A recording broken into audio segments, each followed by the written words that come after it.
Hey everybody, it's Jenna. Before we get to this week's episode, I want to tell you about another podcast that I have really been enjoying lately.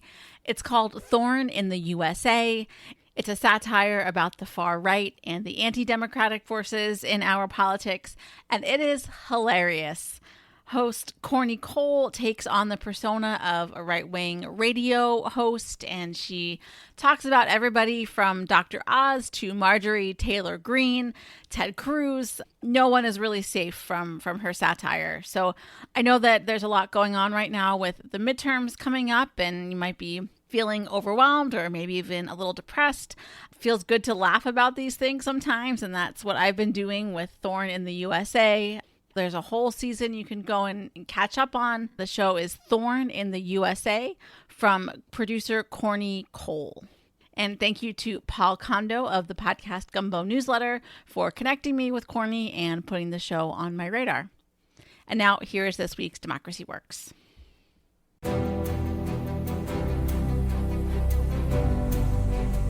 From the McCourtney Institute for Democracy on the campus of Penn State University, I'm Michael Berkman. I'm Chris Beam. I'm Jenna Spinelli, and welcome to Democracy Works. This week, we are joined by the co-founders of the States United Democracy Center, Norm Eisen, Joanna Lydgate, and Governor Christine Todd Whitman. We had the pleasure of welcoming these three to campus a few weeks ago to receive the 2022 Brown Democracy Medal. And this is an award that the McCourtney Institute gives every year to people and organizations who are doing important and innovative and interesting work in democracy. You might remember Desmond Meade and Sergej Popovich as previous winners and people that we've had on the show.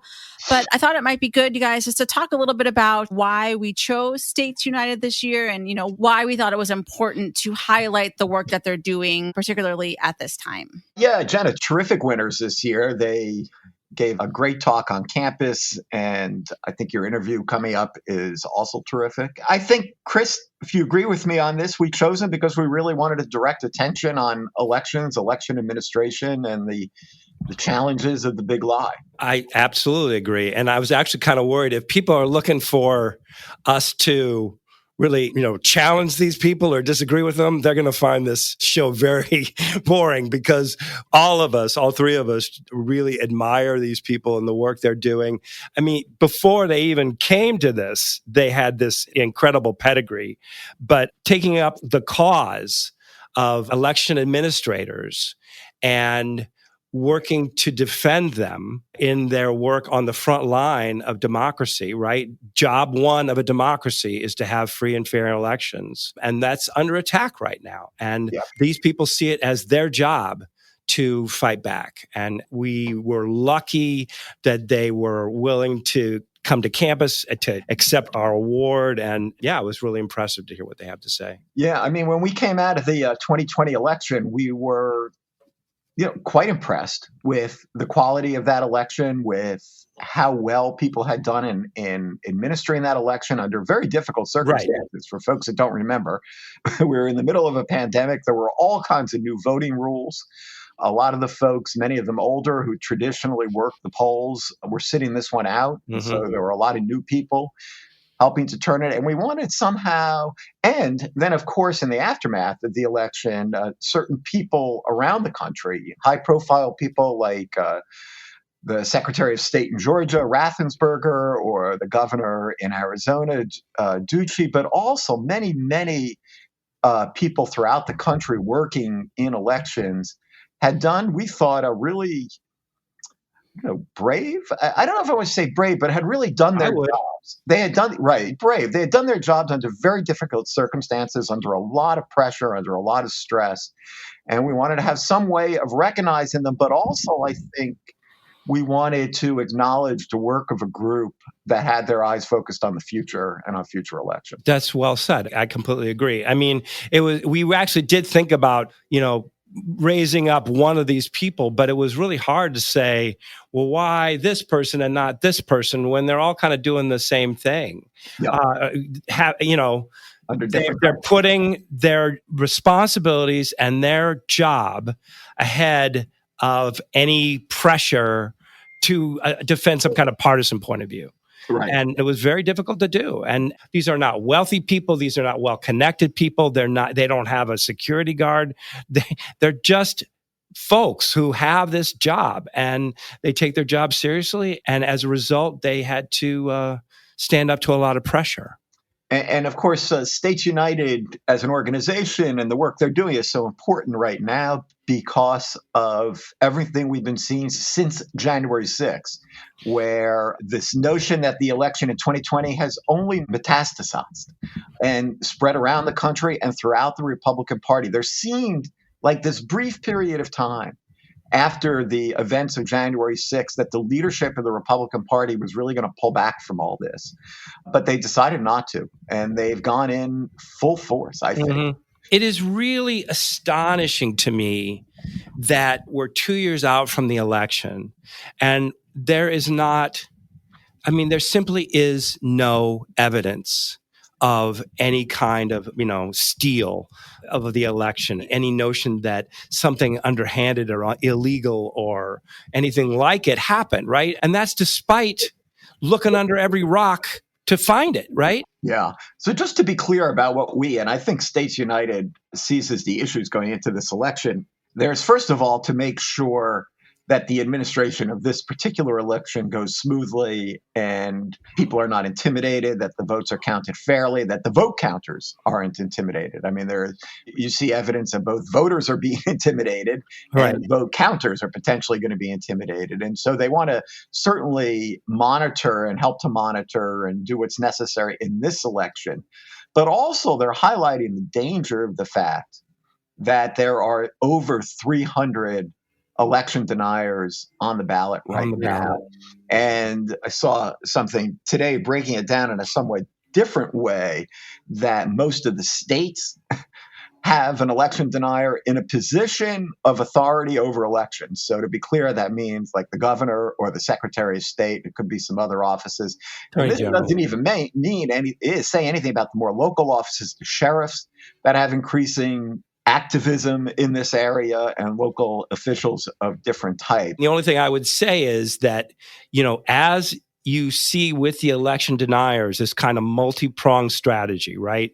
Intimidation, breaking of the law in terms of, behavior of some, trying to create new laws that restrict access or, make it harder to vote. The other thing that I think will come through in the interview is that they have a very positive outlook, at least as positive as one can have, given everything that the two of you have just been talking about. And they're, making the case that everyone has a stake here. Democracy is for everyone. It's not a partisan issue. So I think you'll hear that come through as well. So let's go now to the interview with the team from States United. Norm Eisen, Joanna Lydgate, Governor Christine Todd Whitman, welcome to Democracy Works, and congratulations on receiving the 2022 Brown Democracy Medal. Thank Delighted you. to be here. Thanks. So you are here at Penn State and receiving the Brown Medal for the work that all three of you as leaders of the States United Democracy Center do. And I thought we could maybe just start with a bit of the origin story of States United. So Joanna, why don't you kick us off? Well, 2 years ago, in the summer of 2020, I was working as the Deputy Attorney General in Massachusetts, and I had spent my career really seeing the power that states have in our system. The first case I litigated as a lawyer was the Massachusetts challenge to the Defense of Marriage Act, which was a case where Massachusetts, on behalf of its residents, fought for marriage equality and won national change. And in so many other cases over the course of my career, similarly, we pushed for rights that ended up being national in their impact, whether it was suing Purdue Pharma and the Sackler family for causing the opioid crisis, or whether it was holding the line on some of the worst of the abuses during the Trump administration. And as we looked ahead to the election, we knew that states once again were going to be at the center of everything. Elections are national events, but they're run by the states. And so the state officials in particular, the governors and state attorneys general and secretaries of state who run and oversee and protect elections, they're really the guardians of our democracy. And really, as we saw in 2020, it's on their backs that our free and fair elections rise or fall. So we decided to set up this effort to really give them backup, to give them support. We knew it needed to be bipartisan, and so Christy was one of the first people that Norm and I reached out to. Norm and I had worked together before, and we set up this effort to really work on a bipartisan basis to defend and protect the state officials who defend and protect our votes and our freedom to vote. Yes, Joanna and I simultaneously were leaping into action and thought of each other as wing persons, and then Christy was the indispensable third from the the Republican face. the very beginning. Well, and I think in fairness, Joanna was coming to it really from a nonpartisan orientation. So as I think in her role in Massachusetts and really working in that role, Joanna, beautifully with both D's and R's, including Republican governor there in Massachusetts. And I, of course, having served as a Democrat, probably a little more identified. Your motto here is partisan for democracy. Ours is nonpartisan for democracy. So we thought to have, Joanna and I thought that really from the very beginning to have that balance was important, to have a leader who came to democracy from the Republican side, and ergo the three musketeers of democracy protection. I was delighted to be asked to be part of it, because it had been something that I'd been worried about coming in for a long time, and particularly starting way back when Trump first started to run. The way he was, well, I had known him a bit in New Jersey, unfortunately, because he had a lot to do with Atlantic City, and I knew even then that his respect for the rule of law was somewhat suspect.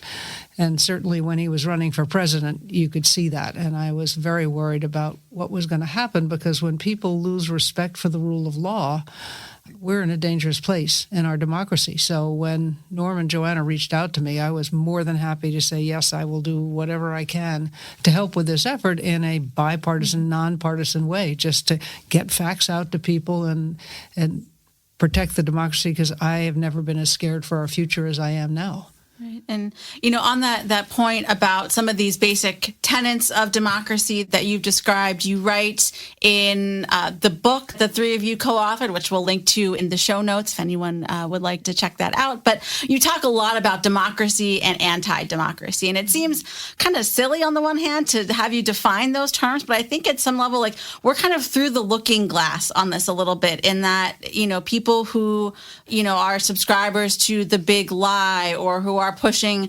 for more restrictions on voting, they too talk about democracy, or we've kind of sort of the meaning has been warped. And so I guess I'm wondering how you define it, and how if at all you think about these other definitions that are increasingly floating around out there. But there's only one definition of democracy. Democracy is our ability to elect our leaders. And that's the most important and valuable thing that we have from our Constitution, frankly. And so anti-democracy means people are undermining that ability. They're undermining people's confidence in the vote. And I will back up a little bit, because I also think part of what's happening to us now is our own fault, because we got very lazy. And up until a couple of recent elections, actually, it just went right back down in the last set of primaries. Voter turnout in primaries averaged 10%. So that's your most partisan people choosing the candidates for the fall, which leaves you with more partisan candidates. And it's been growing, the divide has been growing ever greater between the right and the left on both sides. And so people have said, pox on both your houses, I don't want to participate. And that has started to undermine people's confidence, because the outcomes of elections don't get them where they think they should be. Mm-hmm. I mean, democracy is we the people, right? It's the most basic principle of this country. And as we see an effort to systematically undermine that, it takes a lot of different forms. It can be voter suppression. It can be challenging results of elections. It can be passing bills that change the way elections are run, people running for office to oversee elections who have questioned over and over again the system, lies, conspiracy theories, misinformation. It's all of that. That's anti-democracy. And I think something something people don't necessarily appreciate is that no matter what issue you care most about, it could be climate, it could be education, it could be abortion, it could be the economy. It doesn't matter. It all comes down to free and fair elections. So this is really about our system as a whole and whether we're going to continue to be a country that is about we the people. It's the legitimating idea of America. It's one that we pioneered, but that has caught on, and it's one of the things that is admired about the United States around the world. The free, fair, and secure elections are the bridge from the choice, the will of the American people, the expression of that will, and the legitimacy of what our elected representatives and our government does. So if you attack that connector, and disrupt the peaceful transition of power, you really are opposed to the very idea of America. Right. But yeah, I think it speaks as much to our media climate as anything, as this entirely alternate universe of what democracy means has taken so much hold. And I know that that's one of the things that your organization is working on, is how to counter some of these anti-democratic media narratives. Can you talk more about what that work looks like and maybe any successes you found about sort of the best ways to do that? Yeah, we have a project that's focused on truth in elections, which is another way of saying disinformation, misinformation. And one of the things that democracy relies on is public trust. If people don't have trust in the system, we don't have democracy, we don't have peace. We know that from so many other countries and moments in history. And so what we do through our truth in elections work is we look at the sources of disinformation that people are exposed to. We try to understand some of these narratives, some of these most common narratives, these lies and conspiracy theories that unfortunately have proliferated about our elections in particular. And then we help state officials push back against them and get truthful content out to voters. And, I think that work is as important as anything. Norm and I are both lawyers, and we'll fight every case we can in court, but it's really going to come down to the court of public opinion and how well people understand this system, what's at stake, why these positions matter so much, and in this moment in particular, how everything is going to come down to the states. So I'm really proud of this work, and I think it has enormous potential for good. And so on that point about sort of the legal challenges versus the, public opinion challenges,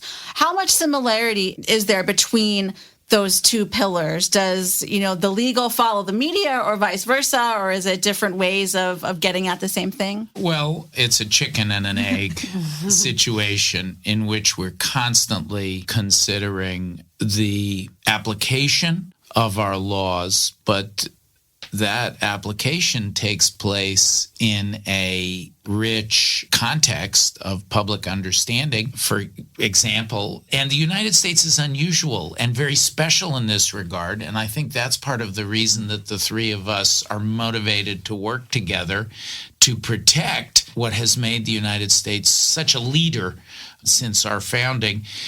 For example, we're one of the countries where you have a jury system. So the law actually turns, in a sense, on public opinion. There's a very tight dynamic, and we spend as much time worrying about the legal cases as we do thinking about the communications issues of talking to the American people. And bipartisanship, or as we should say, tripartisanship, is very, very important to have the credibility to make the case legally and publicly. The way those cases have been articulated have been very clear and compelling in a public point of view, so public can understand it. And that's part of the importance of being able to have an opportunity to be with people like you and podcasts and other media outlets to be able to talk about the importance of a particular case and why it matters to the public that we should hold people accountable. For instance, we've done brought a lot of cases against others in the other lawyers, for instance, John Eastman, to hold them accountable for some of the lies, basically, that they have been telling. But we also need to get people to understand why they should care about it.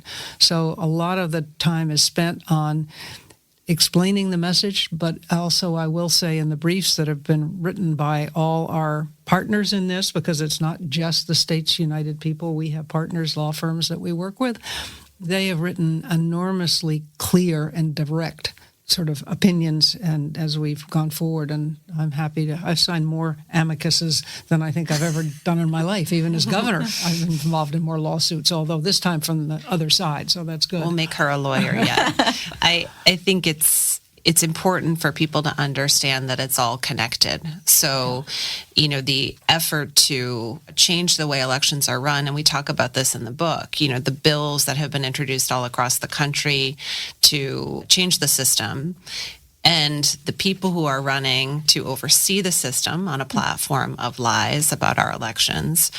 All of this and the litigation and the challenges to the results, it's all a highly coordinated effort. It's a highly coordinated attack on our democracy.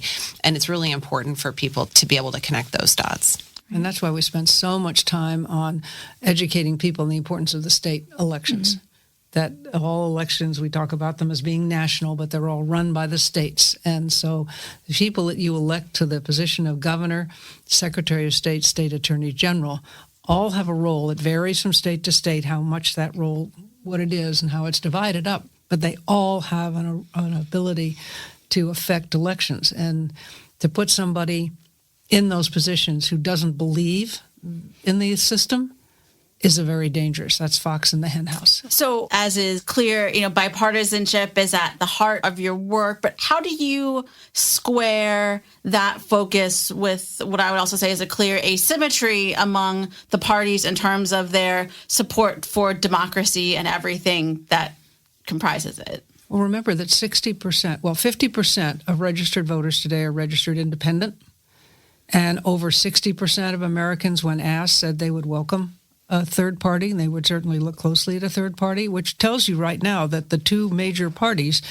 are not the center of the process, as it were. They're the ones that get the attention because we still think in those terms of the duopoly, but they are losing ground because people just don't trust what they've been doing, and they don't like what they're seeing or the way the country is going. So I think we have a pretty large constituency out there to reach who understand that the extremes are not where we solve problems in this country, that it's by working together that we get the kind of solutions that will stand the test of time. And we're just working to try to give them all the leverage that they need and all the information that they require in order to be able to stand up the way they really want to. Speaking of working together, I was really lucky in my career to have had the chance to do so much litigation that was bipartisan, that was multi-state, states coming together on big issues around consumer protection and the like. And I was lucky to work in a state where the attorney general was a Democrat and the governor was a Republican, and they've worked so well together. And so I had seen those models of cooperation. They exist all over the country. Mm-hmm. And we saw them, as Norm just described, in 2020. We saw so many good Republicans stand up and do the right thing. And there is a faction, certainly in this country. There is an anti-democratic faction, but it's a faction. It's disproportionately loud. We know that the American people believe overwhelmingly in the system that we have. We know they are tired of hearing lies about 2020. They are tired of the fighting, as Christy just described. They are tired of efforts to overturn elections and the will of the people. And so I think what this is really all about is making sure that people are educated, that they know what's at stake, and that they get out in these midterms and vote. And they need to vote like their democracy depends on it, because it does.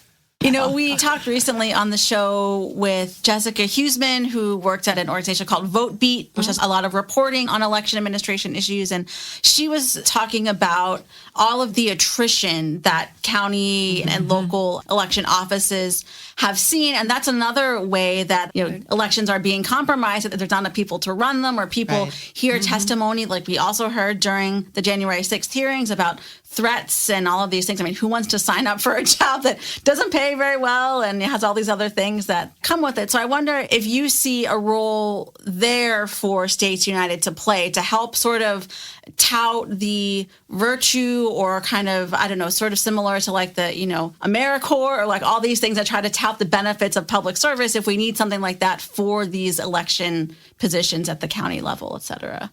I'm so glad you raised it, because it's definitely another part of the anti-democracy strategy to drive these people out, not just by running election deniers against them, but to drive them out through threats and harassment and frivolous, I'm not even going to call them audits, because they're not real audits. But or even, freedom of information Freedom requests. of Information Act requests. That's right. That's right. And I think the good news is that these folks are holding strong. We get to work with them every day. They're incredible at what they do. 1 in 3 says they feel unsafe in the job right now, yet they keep doing the job, and they're holding strong just like they did in 2020, and they'll continue to do that if we continue to support them. I think about it this way. When I need my car fixed, I take it to a mechanic. When my kid is sick, I take her to go see a nurse or a doctor. Election administrators are professionals, like so many other people we rely on in our lives and in our system. They're trained to do this. They've done it for decades on a nonpartisan basis. And so to be undermining and questioning their work in this way, not only is it totally unmerited, but it's really un-American. And so we do our best, as Norm just described, to support these officials and to educate the public on what they do. But we also get to be inspired by them every day and all across the country. And the other thing we do, which is unusual really, is we work with law enforcement to help them understand what the parameters are, what they can do, what is legal for those observers to do, because that's another thing that's part of the strategy. Actually, I think the RNC, the Republican National Committee, is actually they're training poll watchers and encouraging them to be disruptive. And so it's important for those who are on the other side, and for law enforcement particularly, to know how far you can allow these people to go. How close can they get to the elected officials? How much they can do and say outside of a polling place that's threatening. So that's an important part of what we do as well. And Joanna just was at a large conference, the biggest in the country, right? Biggest in the country, a gathering of law enforcement leaders from across the country. And we spoke about election protection and political violence prevention, and law enforcement really doing the work of protecting the safety of our elections, the safety of our election officials. And there are so many great law enforcement leaders out there who are ready and willing and doing this work. And it's new. It's a new part of their portfolio. And it's really unfortunate that, this is where we are as a country, but there are so many people out there who have the backs of these good election officials and who will protect the safety and integrity of the system. So what's your message when you go to a group like that? How do you frame these issues for them? Well, we talk about democracy as a completely nonpartisan effort, which it is. We talk about democracy as something we all need to work together to safeguard. I think that this is an issue that law enforcement hasn't typically faced in the past. And so there's been a need for education, there's been a need for training, there's been a need for resources. But I'll give you one example. In 2020, we did a lot of work around voter intimidation because there were threats of intimidation, and particularly threats of militia presence at polls. And, we helped get information out to police chiefs and state attorneys general across the country, and they got the word out. They went on TV and on the radio and in print media, and they issued guidance and bulletins and notices. And what we saw was that militia groups started to self-report that they weren't going to go out to the polls on Election Day because they had gotten the message that they might get arrested, that it was illegal to engage in voter intimidation. And voters knew that they would be safe accessing their rights and accessing the franchise. So this work really matters. It makes a difference. And the conference we were just at, there are just so many really engaged law enforcement leaders ready to do this work. So, as you've said, there are lots of election deniers, and this faction is growing, this anti-democracy faction. So, as much as we are all going to fight like hell to keep them from getting into office in the midterms, it is, unfortunately, one of them or several of them are going to make their way through. So, what happens then? How does the States United playbook shift, if and when something like that happens? We keep working. I mean, it's that simple. We have to keep at what we've been doing. This is not something, unfortunately, it's not something that's going to go away with this election cycle. And it'll last beyond 2024, I'm afraid. Mm-hmm. And so it's really up to us to continuing to try to educate people on the importance, particularly of the local offices. There's always another election and an opportunity to right the wrongs that might have been done, but it obviously makes the struggle that much harder. Yeah, through our C4, States United Action, we track these races. We know that heading into November, more than half the country has an election denier on their ballot to lead elections in their state. And that's true across all the offices, governor, state attorney general, secretary of state. There are election deniers on the ballot in November in all of our most critical states. So this is a major issue right now. But the system, of course, does have checks and balances. And we saw those in action in 2020. We saw Trump-appointed judges defend the results and defend the rule of law. We saw good election officials from both sides of the aisle stand up and do the same. And so really what keeps me going every day is the knowledge that the vast majority of Americans support a system where the will of the people is what we rely on at the end of the day. And they want that system more than they want their own candidate to win. And so we have to just keep plugging away, as Christy said, at the work, and that's what we'll do. We're not going to deny it. It is a challenge, and the difficulty is that, in my view, the attempted coup really didn't end on January 6th. On January 7th, as Christy said, many of the same people dusted themselves off and started focusing on future elections. I do have faith that, as so often, not just 2020, where we talked about the bipartisan coalition that came together of tens of millions. It's not just those officials, it's the tens of millions, the vast majority of Americans, all but a tiny handful, who embrace the transfer of power. I look at that, and I look at our history of overcoming adversity in the United States in the name of democracy. Sometimes it happens more quickly, sometimes it's a little slower. So I'm confident that we'll get there, but let's not deny that we need to rise to the occasion. And that's why States United exists, to unite all of us, irrespective of party, around those state leaders who are on the cutting edge of defending and I think winning the battle for this democracy. They need to know someone has their back. And that's essentially what we provide, as both Joanna and Norm have said. We're there to tell them, no, there are people here who will support you when you stand up for this. There are people there who will let you know that you're doing the right thing, because so often, unfortunately, it's only the naysayers who, they're the loudest, they're the ones who will be out there and be in your face, and those who support the ones who are doing from both sides of the aisle, who are doing the right thing, say, oh, good, they're doing the right thing, and to go out and play a round of golf.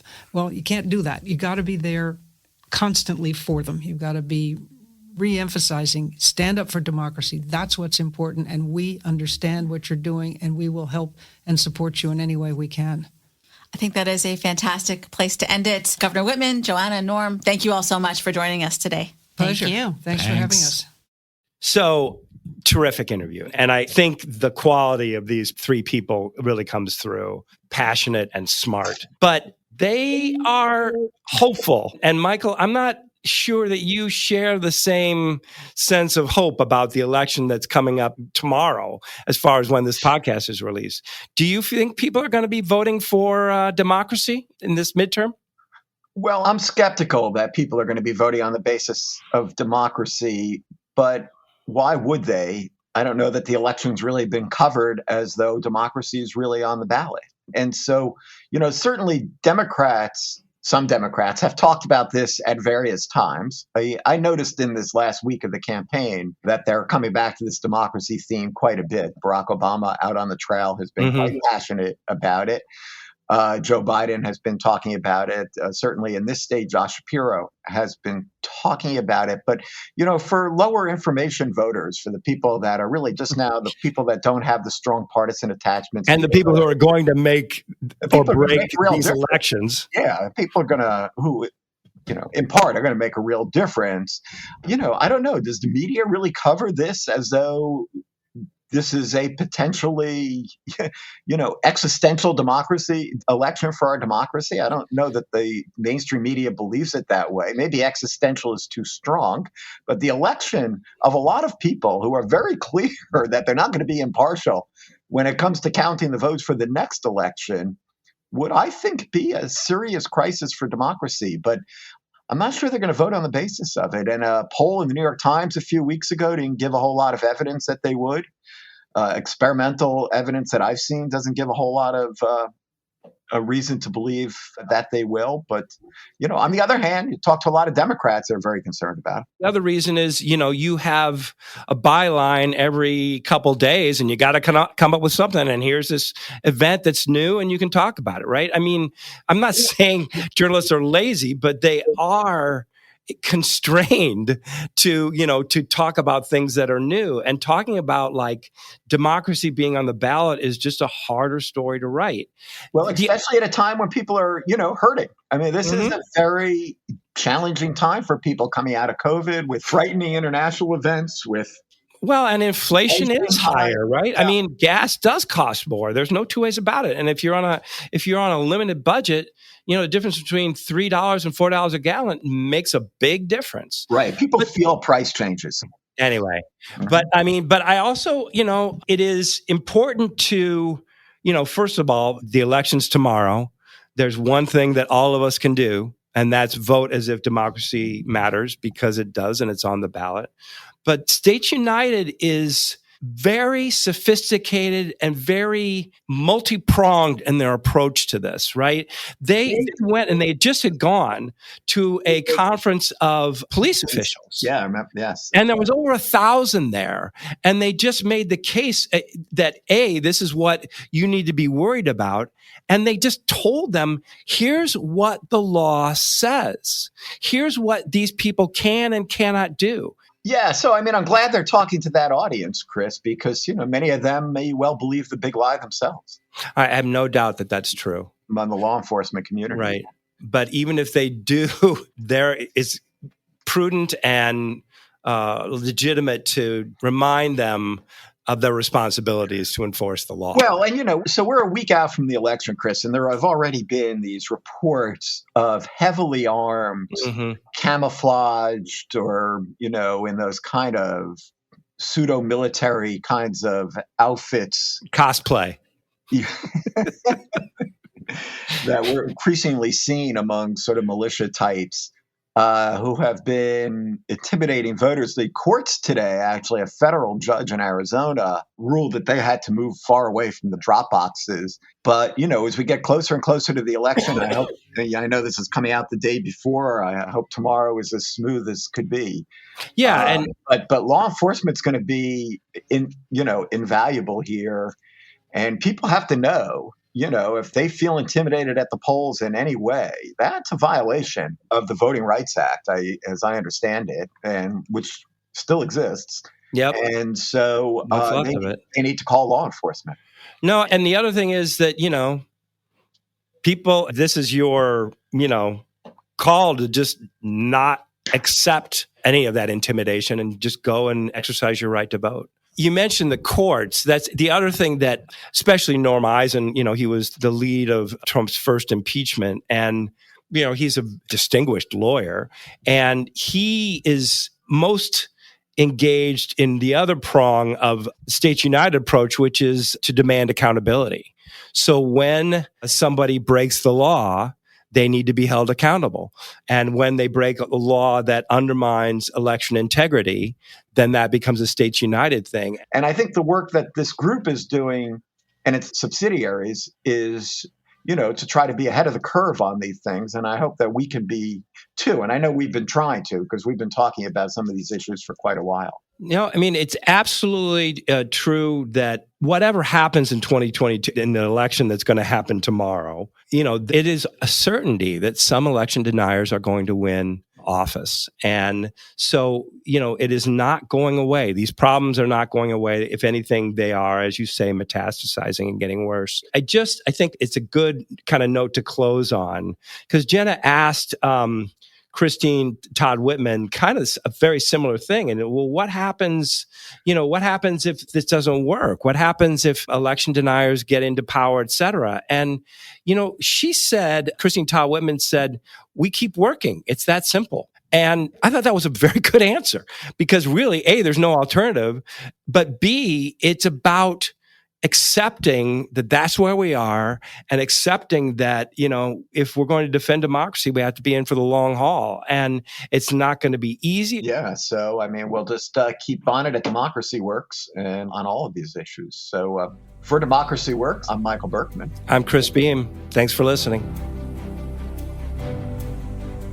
Democracy Works is a collaboration between the McCourtney Institute for Democracy at Penn State and WPSU Public Media. Our editors are Michael Klein, Chris Kugler, Mark Stitzer, and Clint Yoder. Editorial review by Emily Reddy. Additional production support from Andy Grant and Christine Allen. If you enjoyed this episode, please leave us a rating or review in Apple Podcasts, Spotify, or wherever you're listening right now. Democracy Works is a member of the Democracy Group Podcast Network. Visit democracygroup.org to learn more about our podcast collective devoted to democracy, civic engagement, and civil discourse. Thanks for listening. We'll see you next week.